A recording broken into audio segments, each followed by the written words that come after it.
Hello and welcome everyone. I'm Sarah Wandever, Deputy Director here at AMCHAM, and I'd like to welcome you to episode 3 of our very popular Pdpa Preparedness series. Now, while we wait for the last of our attendees to filter in, I'd just like to go over a couple of housekeeping details for you. So I know that many of you are very interested in this issue of getting consent, and you have many questions. As you have questions, please go ahead and type them into the Q&A panel, which you'll see at the bottom of your screen.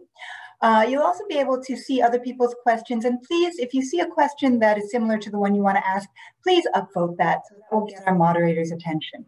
After the presentation, we'll move over to the Q&A, and our moderator will call on any of you that have asked your questions, and they'll call on you by name.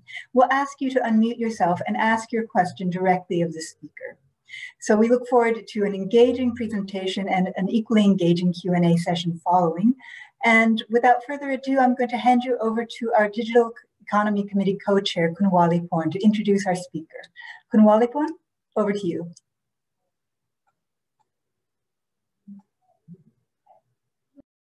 Oh, Khun, I'm afraid that you are muted. Could you unmute? Okay. Okay, you hear me now? Yes, we can hear you now. Okay, thank you so much, Salawan. Good morning, everyone. Welcome to episode 3 of our AMCHAM Pdpa Preparedness series. We are delighted to have all of you here today for this important webinar. I am Walipon Sayasit from TCC Technology, along with my co-chair on the Digital Economy Committee, Khun Peter Fishback from ISM Technology Recruitment. Peter, you'd like to say hi? And next is Khun Kwanjit Susawat from Seagate. Hello, Khun Kwanjit. Also, we'd like to thank Khun Heidi, Khun Salawan, and the whole AMCHAM team for the great support in making this Pdpa webinar series possible. This is the 3rd episode in the series. The previous 2 episodes were focused on understanding personally identifiable information, or PII, and on the impact of Pdpa on HR. If you missed them, don't worry. Both were recorded and are available for streaming via AMCHAM website and also on the Open Tech Knowledge Sharing platform. Today's webinar will be all about getting consent. Getting consent is one of the cornerstones of Pdpa compliance. So today's focus will be on understanding and managing the various channels for collecting PII from outside the organization, including via website, online consent form, email opt-ins, service agreements, and other methods. Whether you are a large enterprise or an SME, your business almost certainly collect at least some PII from customers, suppliers, business partners, and others. Today, we are going to learn what needs to be in place to make sure you are covered whenever PII enters the organization. We are honored to have our speaker today, Khun Pochara Arayakarnkul or Khun Boat, the Group CEO and founder of Bluebeak, a leading digital transformation consultancy. He has extensive experience working with and advising the C-suites of leading organizations across Southeast Asia. Prior to Bluebeak, he was with the Boston Consulting Group and also PwC Consulting. Now, please join me in welcoming Khun Boat. Sawadee Khun Boat. Sawadee krap. Thank you very much, Khun Somo. Thank you very much for giving me this opportunity to discuss about Pdpa, especially on consent today. Can the team put up the presentation slides for me? All right, thank you very much. So let me just kickstart the presentation, the discussion with my introduction just a little bit. As Khun Somo mentioned, right now I'm a CEO and consulting director at Bluebeak Group, and we're one of the consulting firms that are focusing in digital transformation. We help a lot of leading organizations in Thailand and overseas, transform digitally and try to grow outside of their core business And prior to Bluebig, I used to work for the Boston Consulting Group, mainly in strategy consulting. I had experience working with a lot of leading CEOs across Southeast Asia. And also, I also worked with PricewaterhouseCoopers in technology consulting. So as I mentioned before, Bluebig, we're a consulting firm focusing in digital transformation.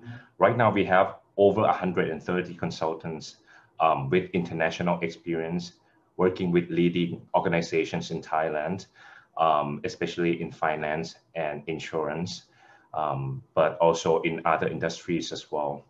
And our service covers from strategy consulting to PMO, design, delivery, and also big data. And part of the big data consulting, we also do Pdpa assessment and consultancy in this area. So let's just first talk about the PII and personal data just a little bit. Because of Pdpa, every business will be affected because whether you are in sales, in marketing, in HR, in IT operations, accounting and finance, you need to somehow process personal data or personal identifiable information. And this is becoming more and more complex because there are quite a few requirements from Pdpa, especially on consent that you need to comply with. And today, what we're going to talk about is on consent. And we're going to talk about what consent is and how can we manage the consent throughout all the life cycle of the consent. And just a reminder that Pdpa is going to come into effect in on the 1st of June this year. So you have a few more months to prepare yourself. So whether you are in sales or marketing or in other functions, if you process any data, especially on customer data, you are now a data controller, which means that you need to comply with Pdpa. And we are going to talk about, in which case that consent is needed. So in general, if you get a consent to process personal information, you're good to go. You can process the information. But if you don't, you can still process data under Pdpa without consent if you have, if you fall into one of the 6 legal bases. First is called research. If you do research for public benefit, like national statistics, things like that, you don't really need a consent. Second is for public task. For example, like the revenue department, if they want to collect and analyze the employees' salaries from your company, they can also do that. They can also request for the information. Third is the vital interest, meaning if you're in a critical condition, you're in a hospital, in emergency room, then they can request for your medical record without your consent. And fourth, legal obligations. For example, there are some laws that require that you keep some information, especially on the personal information, like behavior, things like that. For example, like computer security law, that the company needs to record all the activities, and then they can do that without getting a consent from you. And the fifth basis is contract performance. When you go into a contract with another party, you need to also provide personal information like your name, your address, your ID, things like that. And in that case, consent is not needed. But in this case, there's a special note here that it's only applicable for personal data only, not sensitive personal data. So sensitive personal data means like your religion, your political belief, things like that. So you still need consent to get and to collect and process those information. And the last area is legitimate interest. And this is a more flexible area. It's quite subjective. It really depends on the type of your business. If you need the information for the operations of the business, you don't need a consent.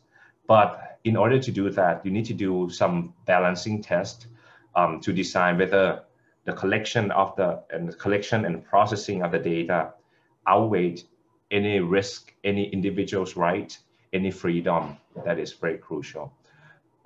So just to summarize this, you need a consent if you don't have any of the 6 legal bases to back you up. So it's always safe to get a consent, but if you can identify the legal basis that you can use prior to collection, you can use this as the basis as well without using consent. For personal data obtained prior to 1st of June, there are a few things that you might want to know. First, the law permits you to continue using the information, but only for the purposes that the consent was originally obtained. And you need to also provide some mechanism to revoke the consent as well. So if you already collect the data, if you have collected the data, before, then you can still use the data, and but it's limited to the purposes in the original consent. So let's take a look at some cases. We'll talk about some cases that you might need or might not need consent, and you see that you can apply the same concept over and over again. So if you can back it up with the legal basis that I mentioned before, then you don't need consent. So the first case, if you were an e-commerce website and you've been tracking visitors' on-site behaviors, in order to recommend products based on each visitor's interest, do you need a consent? The answer is yes, because as an e-commerce website, you can still operate without getting all these behaviors. You can still sell your products. And in order to get all this extra information, whether you want to use it for, providing more convenience to customers or use it for your marketing purposes, you still need a consent. You still need a consent. And in order to do that, we'll talk about it later, the mechanism of providing the consent on the website. And we also talk about, the software and tools that we can use to help through the process as well. The second case is that if you were an e-commerce and you have been collecting customer email addresses in order to send purchase receipts and marketing newsletter, do you need the consent? You need a consent. Yes, you still need a consent, because basically as an e-commerce website, you can still operate your website without getting email addresses. And basically marketing newsletter is not required in your operations. Purchase receipts, you can basically show it after the purchase. And it means that it's still always safe to get a consent from the users. And the third case, basically if an individual is admitted to the emergency department of ABC Hospital with life-threatening injuries following a serious road accident, ABC Hospital has requested for the individual medical history from XYZ Hospital. So do they need a consent? So the answer is no, right? Because as we mentioned before, one of the 6 legal bases that you can use is vital interest.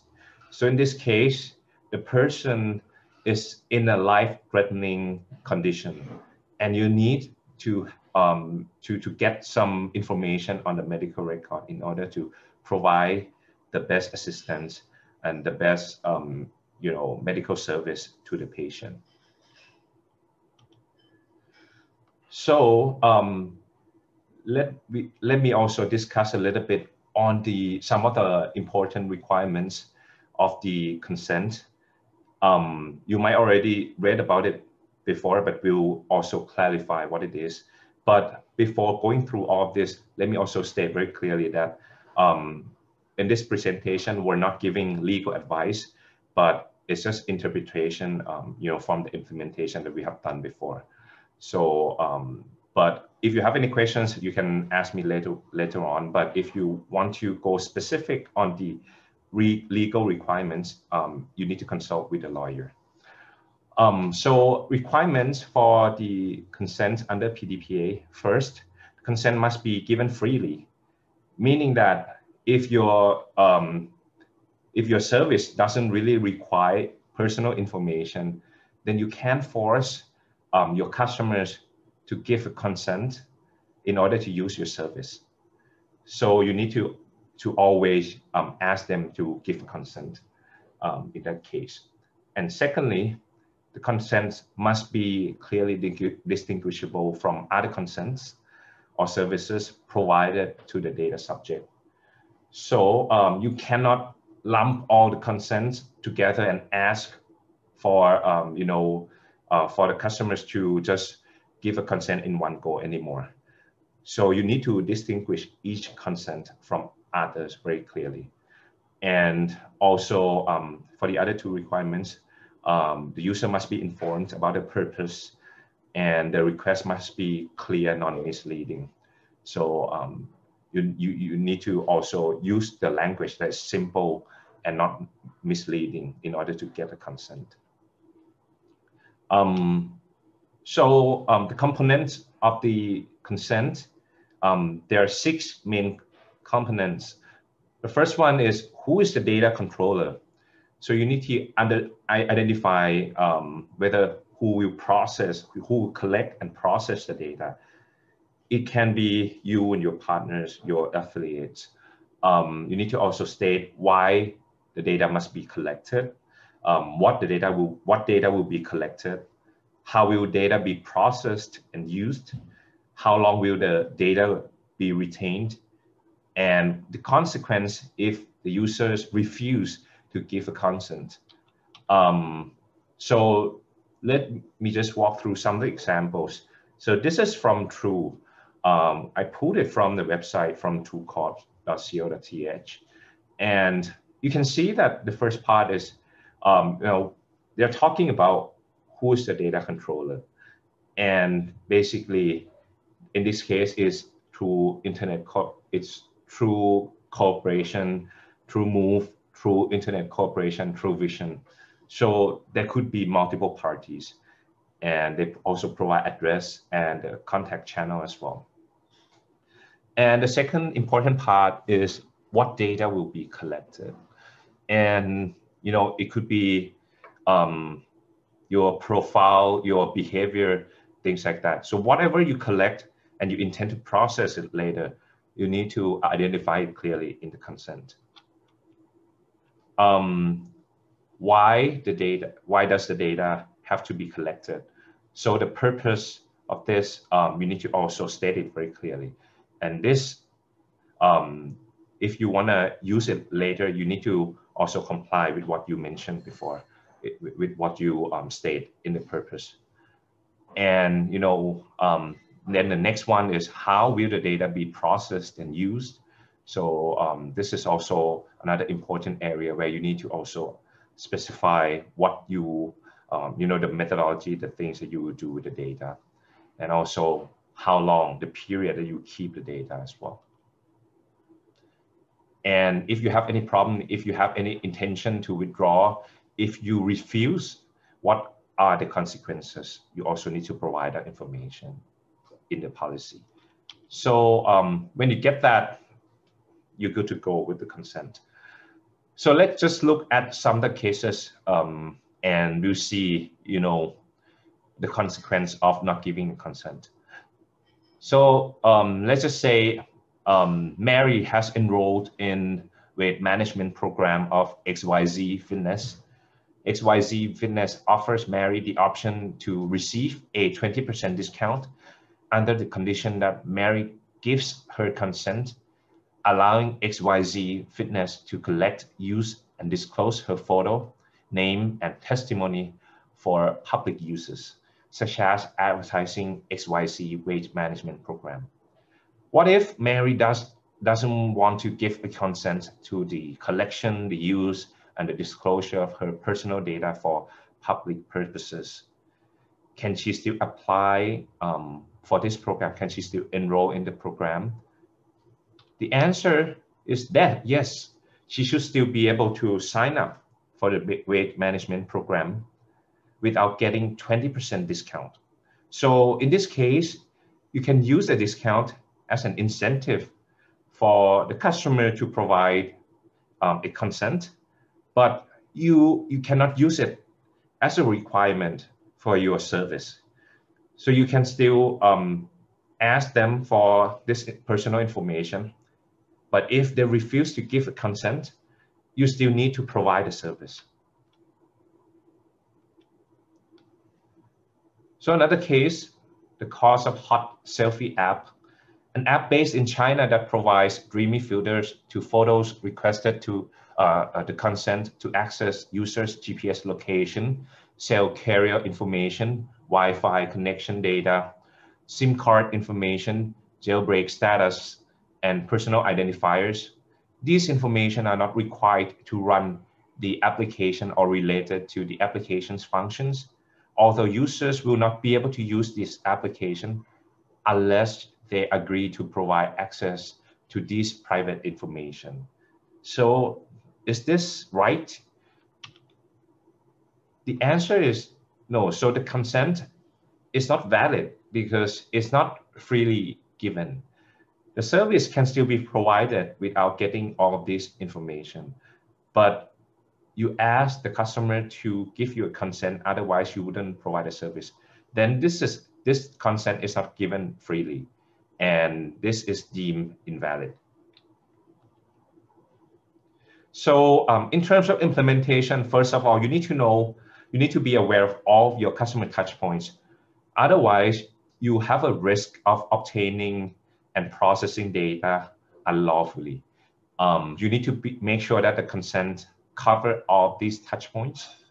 And the most common touch point that personal data is collected is the website of your company, of your business. And is your website affected by Pdpa? You need to ask yourself two questions. First, whether you collect or process personal data from people in Thailand or not, regardless of the nationalities. And the second question is that whether you collect or process personal data of Thai citizens who are based anywhere in the world. So if you process, information from, from an American in Thailand, you need to comply with Pdpa. If you process information from a Thai person in the US, you also need to comply with Pdpa. And in terms of website, usually we get a lot of information through cookies, and there are 4 types of cookies. First is the strictly necessary cookies. So this means the cookies that are required for your website to operate. And for example, if your website is a banking website, a banking service, you need some cookie to sort of collect the information on the state and the the information of the service, with the right logic, with the consistent calculation, things like that. And basically, in this case, you don't really need a consent because it's required for your business operations. But for other types of cookies, like preferences cookies, like if you, have some preferences on the setting, things like that, and the website provides cater some of the services to that to provide more convenience to you, then the website still need to ask for the consent. Analytic cookies, obviously, this is basically not required for business operations. So you use all this information to optimize your business. And you need a consent from your customers to collect all of this data. And marketing cookies, also you need a consent.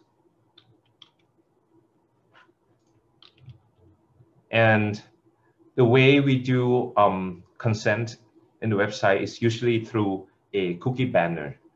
And this is what you might have seen in a lot of websites nowadays.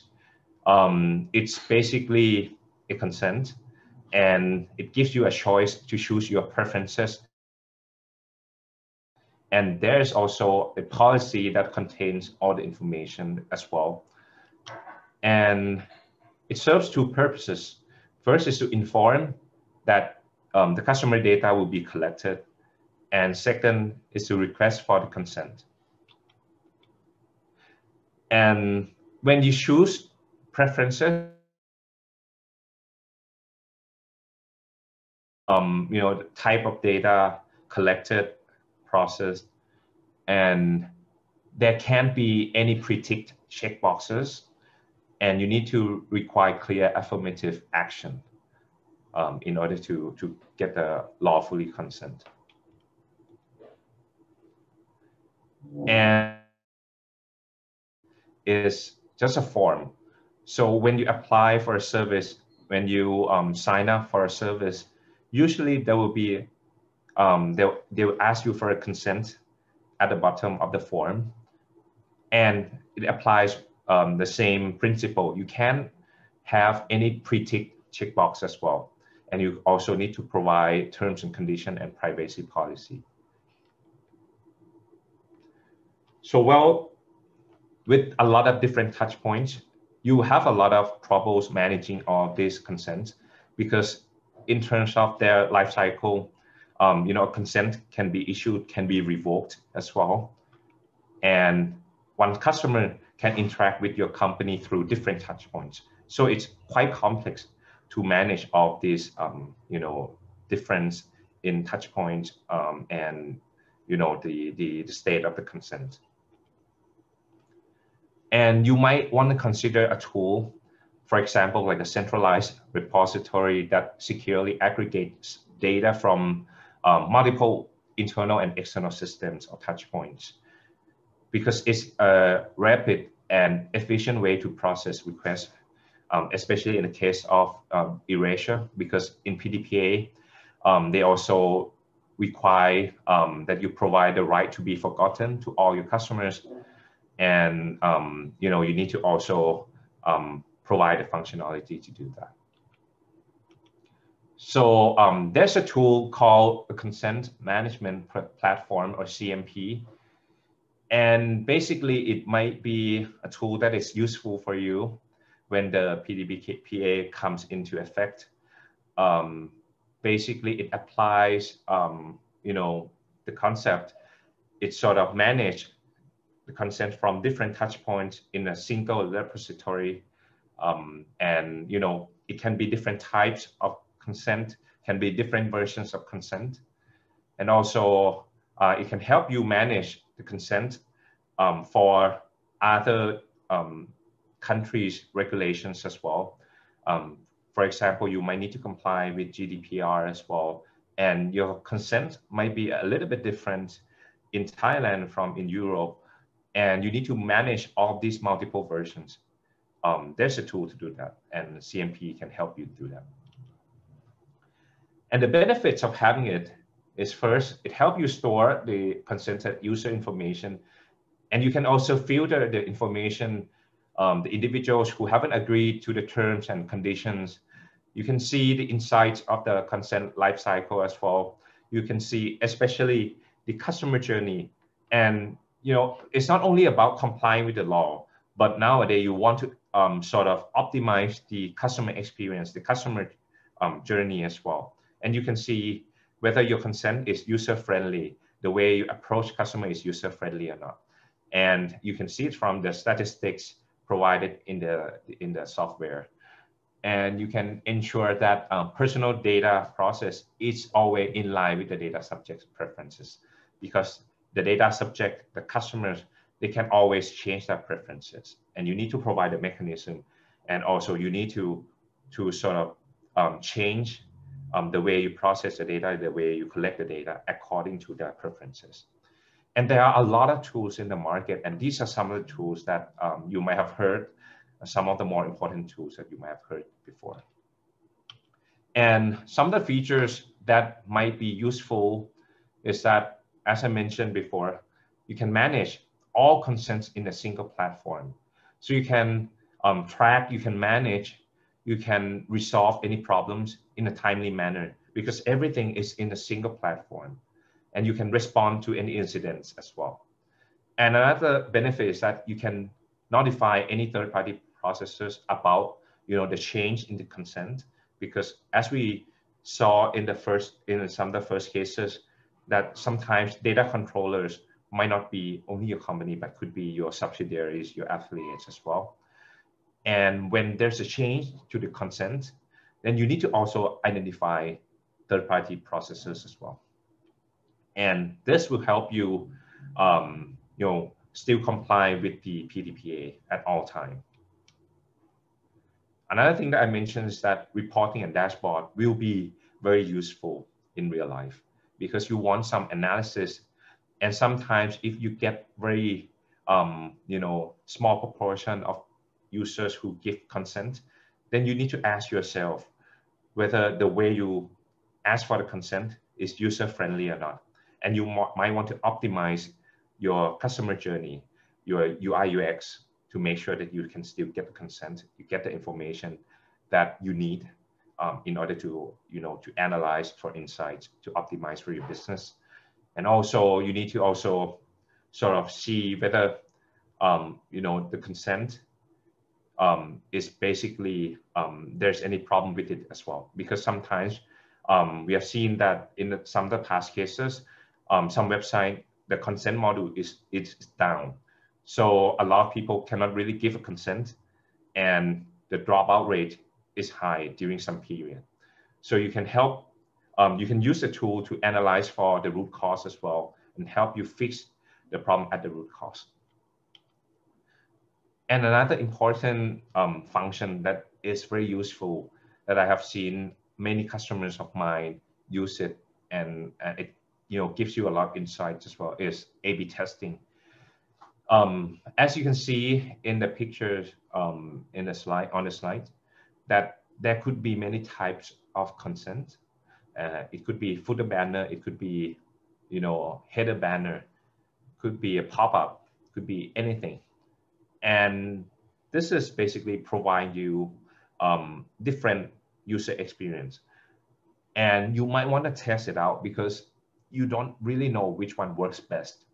So the A/B testing functionality also help you track which version works better. You can launch multiple versions of policies and consent, and then you can test it out, which one works better. And eventually you can conclude which one works better and use only the one that works better. So the system help you track that, help you analyze data from A/B testing so that you can get the right information. So that's basically an overview of the consent in PDPA, especially on website, which is one of the most common touch points in order to collect and process personal data. So let me just recap some of the things we mentioned today, and then there will be a Q&A session. So just to summarize, the first thing is that you always need a consent. There are some cases that you don't need consent if you have legal basis to back you up. There are 6 of them. First is for research. Second, public task. Third, legal obligations. Fourth, vital interest. Fifth, contract. And the last one, legitimate interest. And the last one, we need to mention a little bit more that legitimate interest is subjective. It's flexible because it really depends on the type of your business. But in order to use this legal basis, you need to do a balancing test. You need to think whether the benefit from collection outweighs any risk or basically individual rights or not, go against individual rights or not. And also in the performance, the contract performance legal basis, you can only collect personal data, but not sensitive personal data. And you need to get a consent, you need to comply with Pdpa if you collect or process personal data from people who are in Thailand, whether they are, you know, a Thai person or an American, any nationalities, you need to comply with Pdpa. And the second case is that if you collect and process personal data of a Thai person anywhere in the world, you need to also comply with Pdpa. That means that you need to basically ask for a consent. And there's a tool to help you manage all these complexities. It's called Consent Management Platform, or CMP. And it's a centralized repository of the consent. It helps you manage different versions of consent. It helps you track the preferences, the change in the consent. Also, if you have a new version of consent, you can manage it through the platform as well. It helps you basically manage you know, your third-party processors as well. You need to notify them if there's any change to the preferences. And in terms of consent, in terms of requirements of the consent, it must be given freely in order to be valid. So if your business doesn't require that particular personal information to operate, then you always need a consent. And the privacy notice needs to provide all these important information. Who is the data controller? Why must the data be collected? What data will be collected? How will the data be processed and used? How long will the data be retained? And the consequences if user refuse to give a consent or withdraw consent. And that's basically the summary of everything. And I'll be happy to answer any questions if you have. Thank you very much for your time.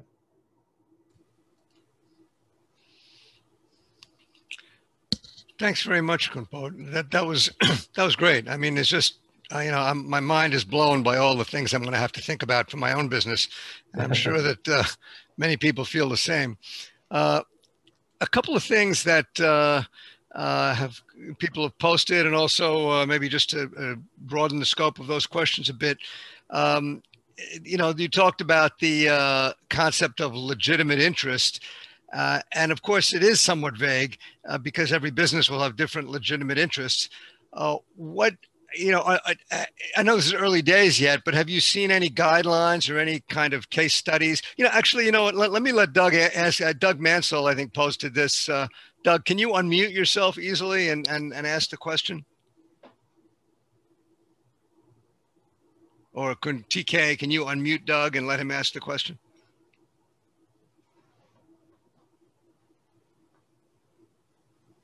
It takes just a minute, Peter, so hang on. Okay, sure. Yeah, no problem.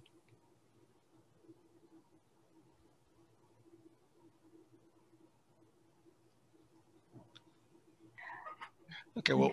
Yeah, you may want to go ahead. All right. Well, okay. If that isn't happening, so the question is basically, you know, have there been any specific guidelines or even court cases? Well, obviously not yet under the new law, but you know, in general, any guidelines in actual examples of what constitutes legitimate interest, or is it still all, you know, to be determined? Yeah, short answer is still no, right? Because basically, I think the cases that you can study is, you know, from GDPR, because Pdpa is somewhat very similar to GDPR, and GDPR also provide, you know, they also permit you to use personal data under this legal basis as well. But I'm not qualified to give a legal advice, but I think it's very similar from my experience working with a lot of clients. They would look at the cases from GDPR in order to identify whether this falls under this legal basis or not. And you're right, legitimate interest is quite vague because it really depends on your type of business.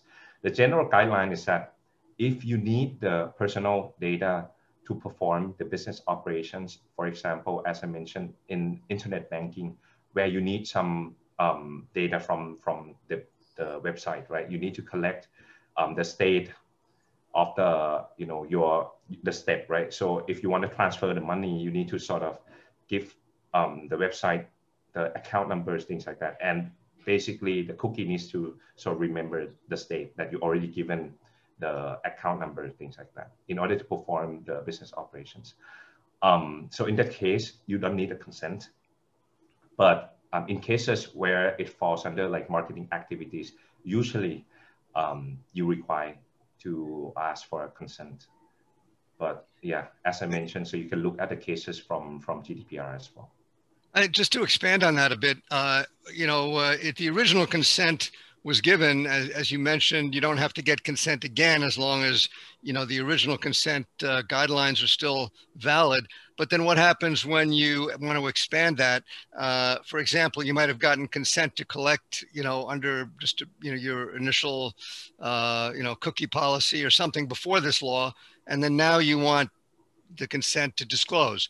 Presumably you have to then go back and that you would require to get new consent for because the context has changed. Is that correct? Yeah, correct. Because you can only use the information according to the purposes stated in the original consent. Okay, and one other corollary to that, what about transfer of consent? So if someone has given consent to disclose to company A, and they've disclosed it to you, and now you have that PII for that person, legitimately and legally disclosed to you. Does all of that come across to you as well, all of those consents, or do you have to then go back now to that person and say, okay, now we are now the data controller in addition, and we have these additional things we want to do, or are you just covered already by that initial consent?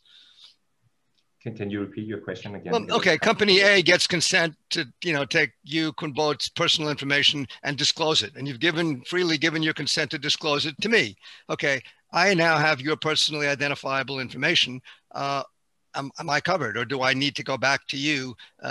You gave the right to company A to disclose it, but what are my obligations now that I've received it from you? So basically, if the customer already given you the consent, basically you can still use the information according to the purposes stated in the original consent. If you are in doubt, if you do some things that might be outside of what you stated in the original consent, then you always need to ask for a new one. And in practice right now, what we do is that when we are in doubt, we always ask for a new consent, because it's always safe, and it's really not very difficult right now to ask for a consent, especially on website and everything. You see that a lot of websites will put on cookie banners right now because it's just one click, right, for customer to do that. Mm-hmm. And a lot of cases, right now, when you transfer the personal data to another party, it will not comply with the original consent. So usually you are not a single data controller in most cases. You have your affiliates, your partners, things like that. So you need to sort of update the consent and ask for the consent again. Okay. We have a question from Khun Tanawat. TK, can you unmute Khun Tanawat so you can get that question?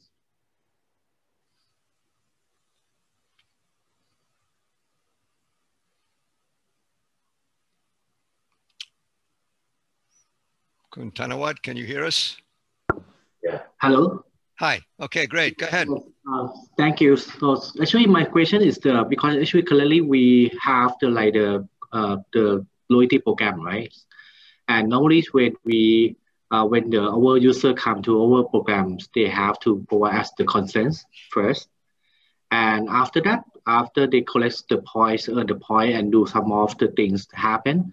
One day, my question is one day they just decide to withdraw their consent. But the thing is that they still have the remaining point on the program. So I'd like to know that in the case that they decide to withdraw their consents, right? We still able to have to give them to redeem the point that they still have the remaining point in our program or not. So I think in this case, since I'm not a lawyer, so I can give you sort of some of my past experience, what I've seen, but I can't really like tell. I think it really depends on the situation, whether you anonymize the data, things like that or not, and in terms of like when your customer withdraw the consent, do they also ask you to erase all of the information or not? But in the cases that I've worked with, some of the clients that I've worked with, they have loyalty programs as well. Usually when they will need to think whether having the information is required for business operations or not. So if the user withdraw the consent and ask for the erasure of the information, and it affects the business operations, meaning like they will not have any information for the customer to redeem points, to check points anymore. So they will state it as a consequence in the privacy notice, the privacy policy. And then if the customer still want to withdraw the consent, then basically the business operations cannot be performed, right? So basically the points of things are effectively gone, in my opinion. But as I mentioned, I'm not a lawyer. I think in this specific case, it has a lot of details that you need to go through with your lawyers. It also depends on the privacy policy that you draft, that you present to your customer as well. Yeah. Does that make sense?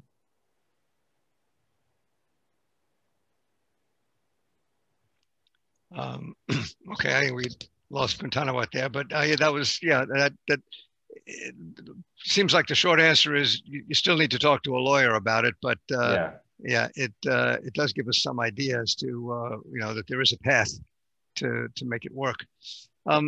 There's another question which is from Jack Nathan at Clarity IT, and before he asks the question, I just want to preface it by saying that this relates to something. His question relates to something which a process which is currently undergoing, which is public comment on regulations from the ministry on establishing what the Personal Data Protection Commission will be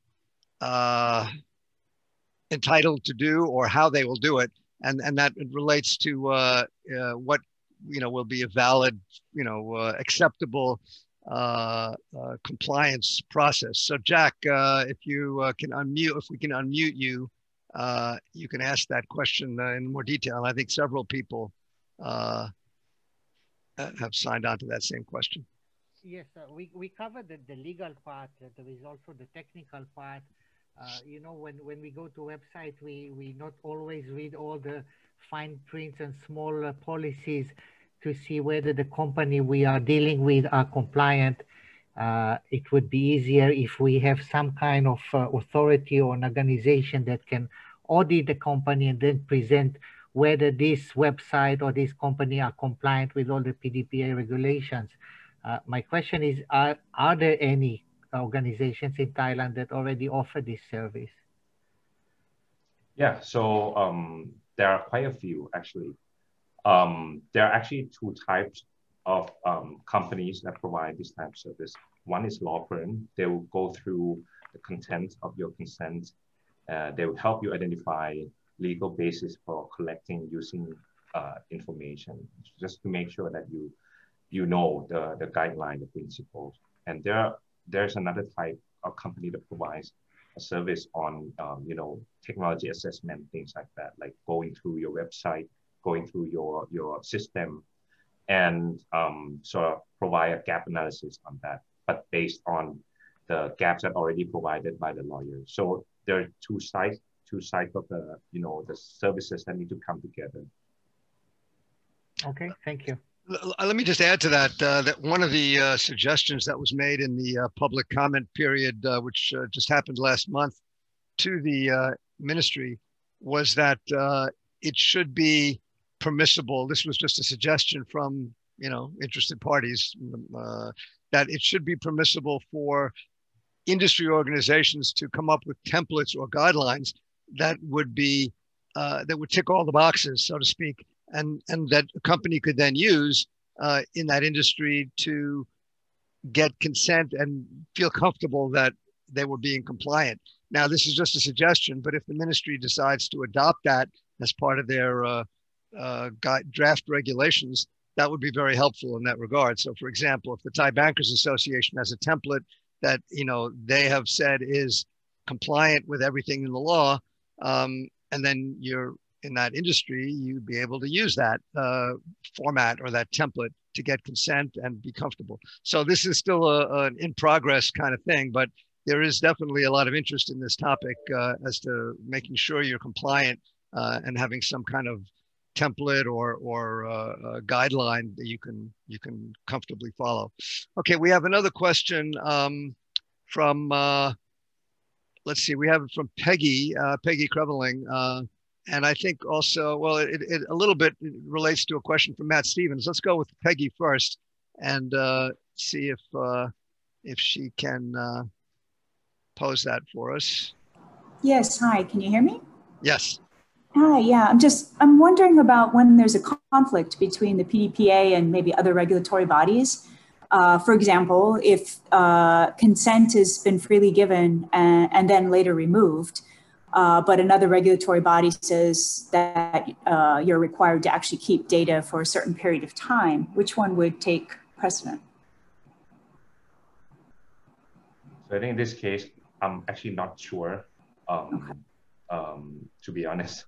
That's okay, because, yeah, I think you need to consult with the lawyer, because I think each country has its own regulations, and I think there are a lot of details we need to go through. There are a lot of cases that might be different from another. So I think it's always safe, I think, to consult with the lawyer. In this case, I can't really answer. We can check with regulators as well if there's any guidance there. But yeah, in this case, there might be regulators in more than one country. Right. Just sorry about that. That's all right. Yeah. Peggy, that the same as what I just said before. This is all still in flux here. The ministry is in the middle of drafting some regulations, and some of the questions they asked in the public hearing relate directly to this question that you asked about, what takes precedence and, who, how are those conflicts resolved?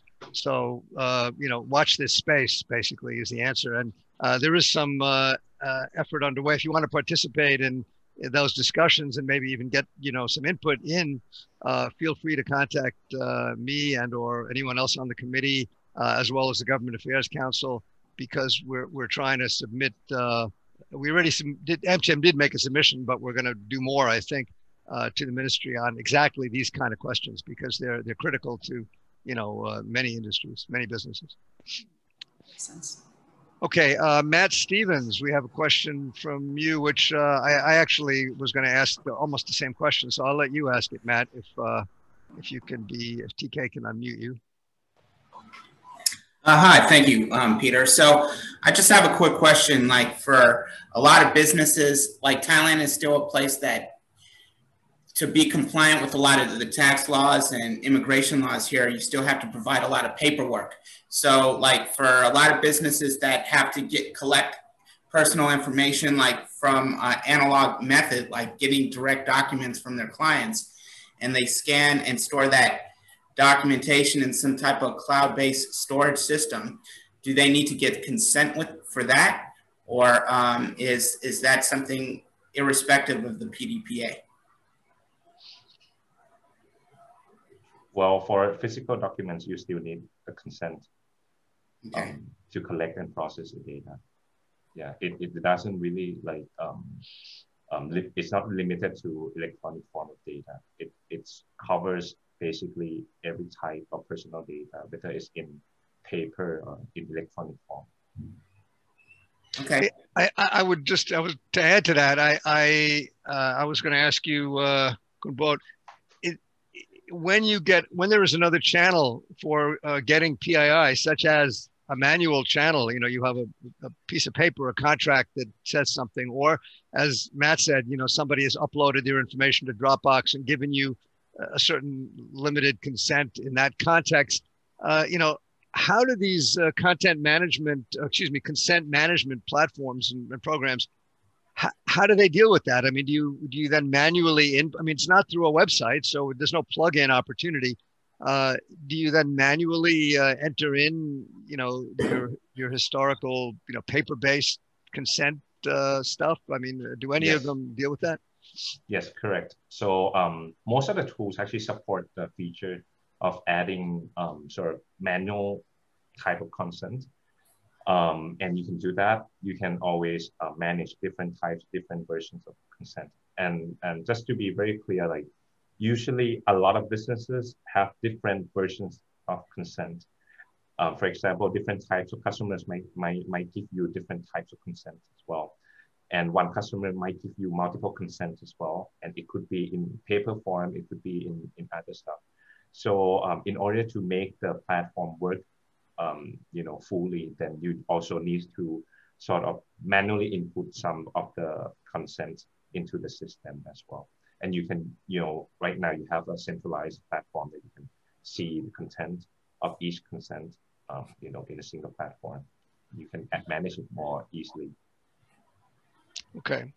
There was one other question which we're not going to take now because our next session in a couple of weeks will address this very specifically. It was a question about managing, you know, internal management within the organization and cross-selling from one department to another, and the sort of workflow required to make sure you're compliant within your organization. And that's going to be a big part of the topic of our next session, which is coming up. So Isaac, if you can hang on to that and tune into our next session in a couple of weeks, that one will be front and center on the topic. Okay, I think that pretty much wraps up where we are here. I know people are gonna continue to have issues and questions, and again, as I said before, please feel free to get involved with our committee, and you know, not only to pose those questions, but to give us your input and thoughts. And if it's relevant, we can try to feed that into our AMCHAM advocacy process with the ministry, because a lot of this stuff is still, you know, to be determined. So this is a good chance to get your 2 cents in. Okay, let me hand it back to, first of all, let me just thank Khun. This was a terrific presentation and really useful. I mean, I'm sure I speak for everybody in saying that this is just, you know, great amount of information to integrate and to make use of. And maybe we'll have you back again for a follow-up. And with that, let me give it over to Khun Sarawan, who is going to wrap it up for us. Thank you, Peter, and thank you to the whole Digital Economy Committee for making this happen. And thank you, Khun for what was truly an excellent presentation. It was clear, it was informative, and it was comprehensive, and I can't thank you enough. I took many notes that we will definitely be using to implement our own PDPA compliance. So I would like to go ahead, before I let you go, and talk about a few of the upcoming events that we have for you in AMCHAM. I don't know if you've looked at our March calendar, but it is packed. We have over 20 events on the calendar, a lot of in-person events as well for those of you who have been missing those. Please check out our governor's table and our monthly luncheon at the end of this month. Meanwhile, our online programming continues to be strong. We're delighted to welcome His Excellency Deputy Prime Minister Anutin on March 17th. I hope you've all signed up for that. And we have a variety of other presentations, including Employee Wellness versus the Pandemic, a company's guide, which is put on by both our HR and our Small Business and Entrepreneurs Committee. Then we have bankruptcy issues in the aviation industry, looking at the TG restructuring plan. This is given by a team of legal experts and industry experts. Don't miss this on March 22nd. And finally, as Peter also mentioned, we have our next episode in the PDPA Preparedness series, which is going to focus on a lot of the nuts and bolts that many of us need to worry about in the coming days and months. So thank you again for joining us today, and I look forward to seeing you on another event soon. Bye now.